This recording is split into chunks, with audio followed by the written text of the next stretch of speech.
Okay, so good evening to all of you. Question number 59 देखेंगे.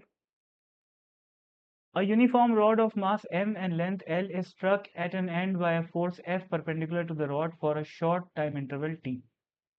तो एक uniform rod है जिसका मास m है, लेंथ L है, उसको F फोर्स लग रहा है कहाँ पर? एंड में.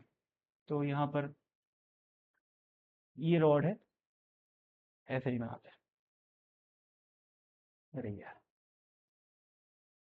हाँ ये रॉड है और किसी एंड पॉइंट पे फोर्स लग रहा है. ठीक है, तो क्या मान सकते हैं अपन कि यहाँ पर ऐसे फोर्स लग रहा है. अब वो फोर्स कितनी देर के लिए लग रहा है? टी टाइम के लिए लग रहा है. तो इम्पल्स कितनी है यहाँ पर? एंगुलर इम्पल्स की बात नहीं कर रहा हूँ, लीनियर वाला जो इम्पल्स होता है उसकी बात कर रहा हूँ. तो एफ टी है. अब आगे एक बात लिखी हुई है, ध्यान से देखो यहाँ पर. assume that t is so small that the rod does not appreciably change its direction while the force acts. यानी कि फोर्स बहुत कम समय के लिए लग रहा है. ठीक है, बहुत छोटे समय इंटरवल के लिए लग रहा है, तो उस इंटरवल में रॉड का कोई खास एंगल चेंज होएगा नहीं, यानी कि रॉड ऐसी नहीं हो पाएगी. ठीक है, तो अपन सिंपली ये मान सकते हैं कि रॉड पे एफ टी इम्पल्स लग गया अचानक से. अब क्वेश्चन में क्या पूछा हुआ है देखो. The speed of the centre of mass. Centre of मास की स्पीड निकालनी है. अच्छा एक बात और, इस क्वेश्चन में कहीं पर लिखा हुआ नहीं है, पर ये बात अपने को अज्यूम करनी पड़ेगी कि रॉड बिल्कुल फ्रीली कहीं पर है. अब वो फ्री हो सकता है वो एक स्मूथ टेबल पे लाई कर रही हो, है ना, और टेबल हॉरिजॉन्टल है और ये फोर्स भी कौन से डायरेक्शन में लग रहा है? हॉरिजॉन्टल डायरेक्शन में लग रहा है. तो वर्टिकल डायरेक्शन में जो mg वगैरह फोर्स लग रहा है उससे कोई मतलब ही नहीं है. ठीक, या तो फिर ऐसा अज्यूम कर लो कि भाई स्पेस में है ये रॉड, तो कुछ नहीं है आसपास. ठीक है ना, रॉड रेस्ट पे रखी हुई है इनर्शियल फ्रेम में और केवल एक एफ टी नाम का इम्पल्स वहां पर आके लग गया. ठीक, अब क्वेश्चन में क्या पूछा हुआ है? स्पीड ऑफ सेंटर ऑफ मास. तो यहाँ पर अपना सेंटर ऑफ मास है. ठीक है, अब क्या है? एफ टी इम्पल्स है, शुरू में रेस्ट पे है ना. इनिशियली मैं बोल सकता हूँ कि मोमेंटम क्या है? जीरो है. और फाइनली मोमेंटम मेरे को निकालने के लिए निकालना पड़ेगा, है ना. तो क्या करूंगा भाई मैं? P final minus P initial is equal to impulse. यही तो होता है. और इम्पल्स कितनी है? F T. पी फाइनल, अब फाइनली हिट करने के बाद इसकी वेलोसिटी को मैं वी मान लेता हूँ. ठीक है, सेंटर ऑफ मास की वेलोसिटी को. तो पी फाइनल क्या हो जाएगा? Mass of rod into velocity of centre of mass minus P initial क्या है? Zero is equal to F into T. तो इससे v की वैल्यू क्या आ रही है? F into T divided by M. तो ये आ गया velocity of centre of mass. चाहो तो इसको वी सी लिख लो, वी सी एम लिख लो है. आगे, the angular speed of the rod about the centre of mass. Centre of मास के अबाउट एंगुलर स्पीड क्या है?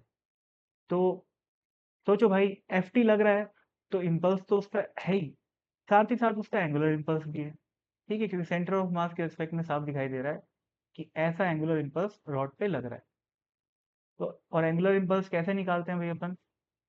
Impulse into radius, impulse into जिस पॉइंट के अबाउट अपन एंगुलर मोमेंटम निकालें उस पॉइंट की परपेंडिकुलर. ठीक, तो वो डिस्टेंस कितनी है? एल बाई टू है. तो अब एंगुलर इम्पल्स को अपन जे से रिप्रेजेंट, या छोड़ो यार, एंगुलर इम्पल्स फाइनली मैं ये मान लेता हूँ कि ओमेगा स्पीड से रॉड जा रही है. तो एंगुलर मोमेंटम कैसे लिखेंगे अपन? अच्छा, अच्छा एंगुलर मोमेंटम कंजर्व नहीं है ना, ध्यान रखना. एटलीस्ट सेंटर ऑफ मास के अबाउट तो कंजर्व नहीं है. ठीक है, तो सेंटर ऑफ मास के अबाउट एंगुलर इम्पल्स कितना लगा? एफ टी इंटू, यार मैं एंगुलर इम्पल्स कंजर्व बोल दिया, I am so sorry, angular momentum की बात कर रहा था. ठीक है, तो F T into L by two करने से क्या आया? Angular impulse. और उसकी वैल्यू क्या होगी? सेंटर ऑफ मास के अबाउट फाइनली वो आई इंटू ओमेगा से रोटेट. सेंटर ऑफ मास क्या कर रहा है? लीनियर मोशन कर रहा है, लेकिन अपन सेंटर ऑफ मास के अबाउट ही एंगुलर मोमेंटम लिख रहे हैं ना. तो सेंटर ऑफ मास के खुद के मोशन की वजह से कोई एंगुलर मोमेंटम नहीं आएगा, केवल प्योर रोटेशन, जो रॉड जो रोटेशन हो रहा है उसी वजह से एंगुलर मोमेंटम आएगा। तो वो कितना हो गया, I into omega minus initially angular momentum क्या था, 0।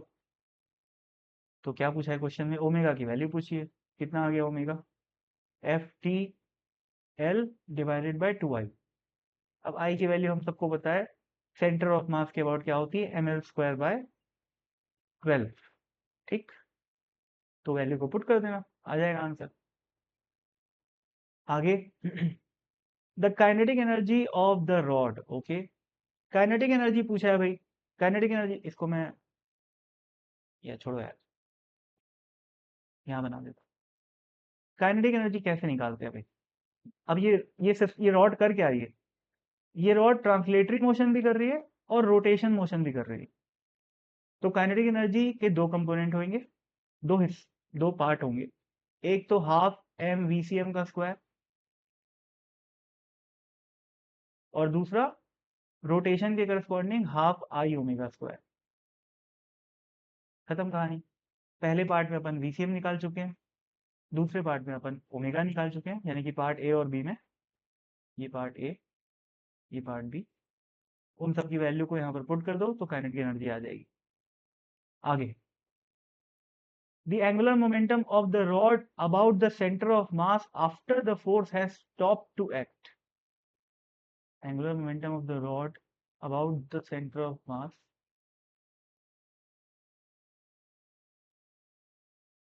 ओके, ठीक है, इसमें क्या है, मतलब ये तो बहुत ही सिंपल क्वेश्चन है ना, वो तो अपन पहले यूज कर चुके हैं यार, यही तो है भाई, और क्या है। सेंटर ऑफ मास के अबाउट एंगुलर इम्पल्स कितना लगा है उसको, F T into L by two, तो यही उसका एंगुलर मोमेंटम भी होगा, क्योंकि इनिशियल एंगुलर मोमेंटम 0 है। ठीक है, फिर से बोल देता हूँ, क्या बोल रहा हूँ मैं, इनिशियल एंगुलर मोमेंटम 0 है। तो चेंज इन एंगुलर मोमेंटम क्या होता है भाई, इम्पल्स के बराबर, एंगुलर इम्पल्स के बराबर। तो L final minus L initial will be equal to what, F T into L by 2, और एल आई तो 0 है, तो एल एफ की वैल्यू क्या आ गई, ये। ठीक, खत्म क्वेश्चन।